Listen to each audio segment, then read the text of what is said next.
Si je suis là, c'est que je n'ai pas résisté à la proposition que m'a faite mon ami Karim Ouchik de venir participer à cette manifestation, et je savais que c'était pour la bonne cause, la même cause qui a mobilisé 1,5 million de Français dans les rues entre 2012 et 2013.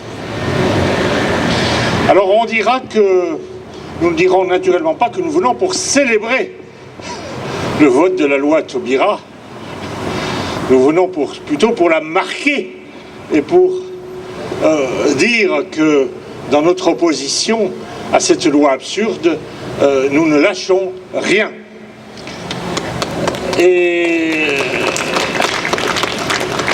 Mais il y a une autre raison, c'est que cette loi n'a jamais été votée. Elle a été votée certes par l'Assemblée nationale, où le gouvernement disposait d'une majorité à sa botte qui était difficilement contournable. Mais il n'avait pas de majorité au Sénat. Parce que le Parti socialiste n'avait pas la majorité absolue, et parce qu'une partie des socialistes, ceux qui sont originaires des territoires d'outre-mer, spécialement des Antilles et de la Guyane, même de gauche, même d'extrême gauche, ne voulaient pas la voter. Pour des raisons sur lesquelles j'ai su le dernier mot il n'y a pas très longtemps, c'est que dans la mémoire de ces pays, et Dieu sait si on parle de mémoire, l'homosexualité est associée au souvenir de l'esclavage.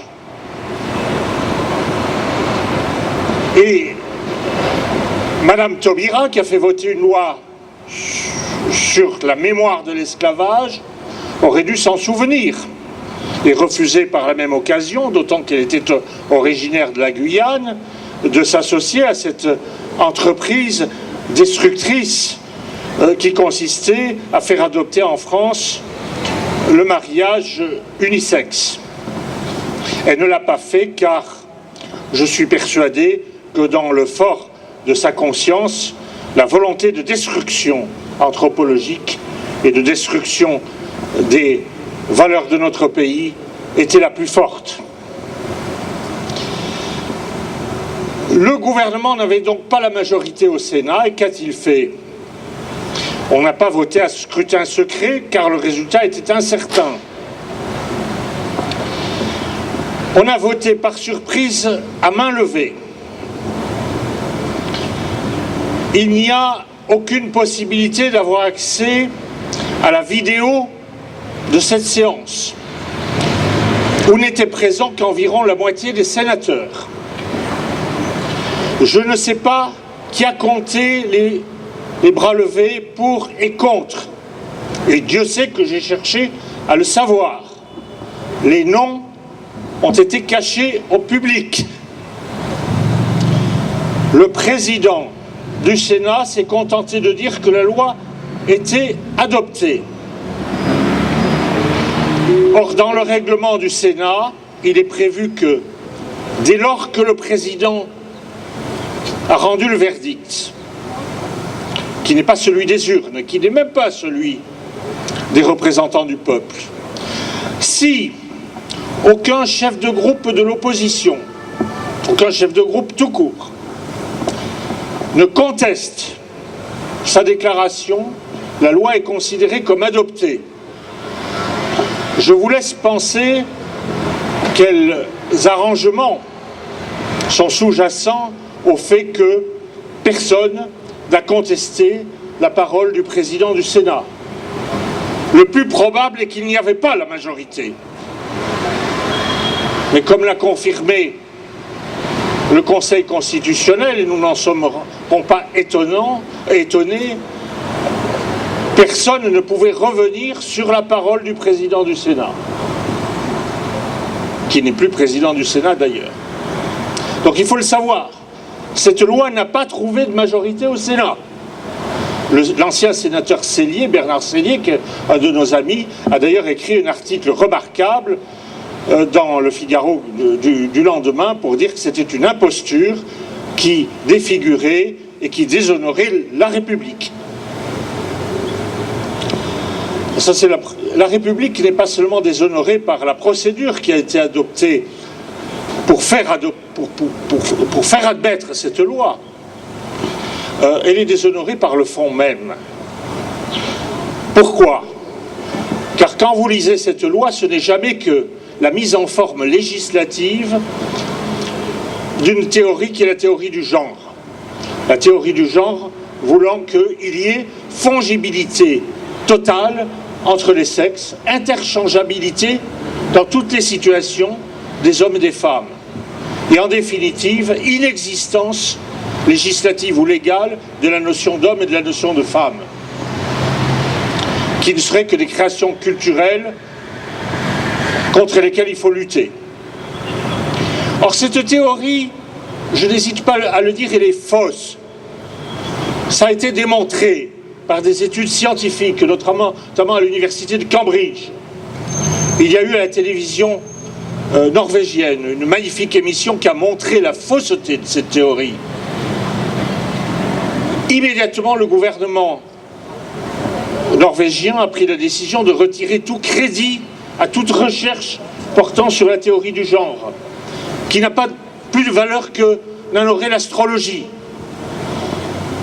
Or, je vous ramène au fondement, à la période fondatrice de la République dans laquelle nous nous trouvons. Enfin, peut-être pas la 5e, mais la 3e. On aime ou on n'aime pas, mais là, une histoire. Et pour ceux qui en ont établi les fondements, les Jules Ferry, les Gambetta et autres, le combat pour la République, on peut en discuter, mais c'était leur pensée, était inséparable du combat pour la science. Il était dans leur esprit inconcevable qu'une loi de la République puisse aller contre les données de la science.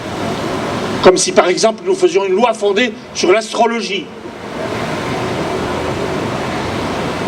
Il y a des précédents, mais c'était des républiques soviétiques, quand Staline a forcé la main en menaçant les scientifiques de les déporter au goulag pour qu'ils admettent une fausse théorie génétique qui était la théorie de Lysenko et de Michourine. Alors je n'entre pas dans le détail. Et il y avait d'ailleurs, aussi bien dans la théorie du genre que dans la théorie de Lysenko et de Michourine, cette idée qu'il n'y a aucun rapport entre ce qui se passe dans la tête, je suis un homme, je suis une femme, et ce qui se passe dans mon corps. Aucun rapport entre l'âme et le corps. Comme si c'était deux réalités complètement séparées. C'était la théorie des philosophes ultra-idéalistes du XVIIe siècle qui, aujourd'hui, n'a plus cours et qui ne devrait pas avoir cours. Donc c'est une théorie fausse qu'on a voulu mettre dans les têtes et mettre dans les lois. Et on ne se serait pas battu autant pour les mettre dans les lois si elles avaient eu un caractère d'évidence.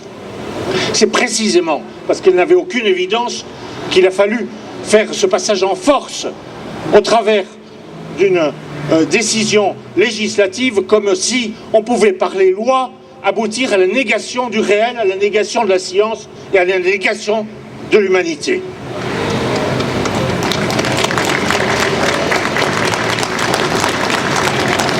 Donc voilà une loi qui a été votée en trichant sur les principes de la procédure parlementaire et qui est contraire à un des fondements les plus essentiels de la République. Alors vous me direz, je crois que les élus le savent-ils pas.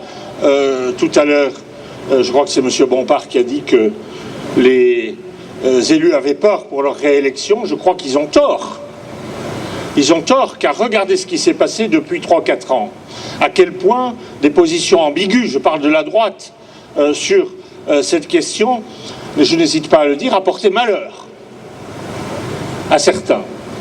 J'ai la conviction, par exemple, que le résultat des élections municipales dans 2 très grandes villes françaises qui sont également 2 très grandes villes européennes, Paris et Strasbourg, aurait été différent si les candidats représentant le principal parti d'opposition avaient eu des idées plus claires sur le sujet, ou n'avaient pas été carrément partisans de la loi Taubira.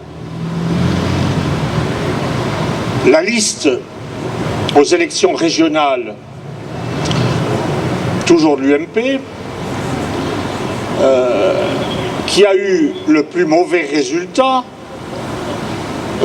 je ne citerai pas l'endroit, mais vous le retrouverez, c'est une région que je connais bien, pour m'y être engagé en politique, d'ailleurs au sein de l'UMP, j'en ai pas honte. Cette liste, c'est presque qui n'a pas dépassé, la seule qui n'a pas dépassé les 20%, avec pour chef de file un personnage qui s'était engagé férocement, si je puis dire, engagé très fort au cours des 15 dernières années pour faire passer le mariage unisexe. Mariage que j'appelle jamais gay parce qu'il est triste. Hein? Alors, vous pouvez l'appeler mariage triste, mais jamais n'utilisez les mots de l'adversaire, jamais de l'appeler mariage gay. Rayez ce mot de votre vocabulaire. Nous avons affaire à des gens très forts qui savent que celui qui maîtrise les mots finit par maîtriser la chose publique et la place publique. Alors, dernier cas, le propagateur le plus acharné au sein du Parti socialiste, Jean-Pierre Michel. Alors celui-là, je le nomme, qui est également président fondateur du syndicat de la magistrature. Hein, bon, je vois que vous savez ce qu'est le syndicat de la magistrature.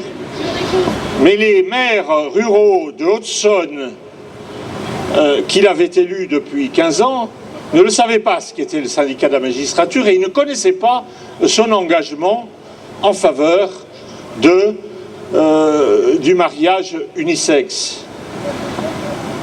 Inutile de vous dire qu'au dernier renouvellement sénatorial, il y en a qui se sont chargés de le leur dire. Et le résultat ne s'est pas fait attendre auprès de ces grands électeurs qui sont généralement et même toujours des hommes de bon sens. Il a été battu à plate couture. Alors, qu'on n'aille pas me dire que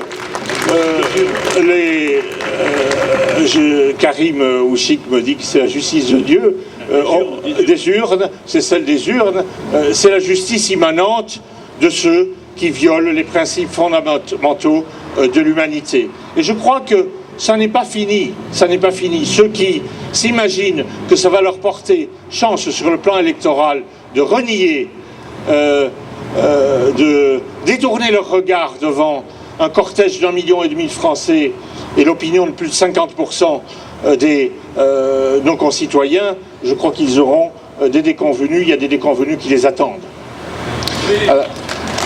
Alors, avant de terminer, je voudrais un petit peu corriger, j'ai entendu dire que cette loi était contraire aux fondements anthropologiques et chrétiens de notre société.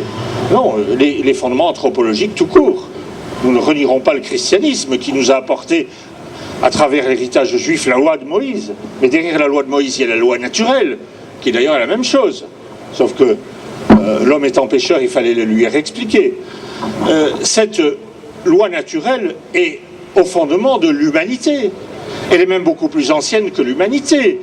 La reproduction sexuée, dans l'évolution des espèces, elle commence 600 ou 700 millions d'années. Il y a 600 ou 700 millions d'années, peut-être même 1 milliard d'années. Imaginez bien que s'il y avait une espèce qui avait renié la loi de la reproduction sexuée, elle serait tombée dans le cimetière, l'immense cimetière des espèces disparues.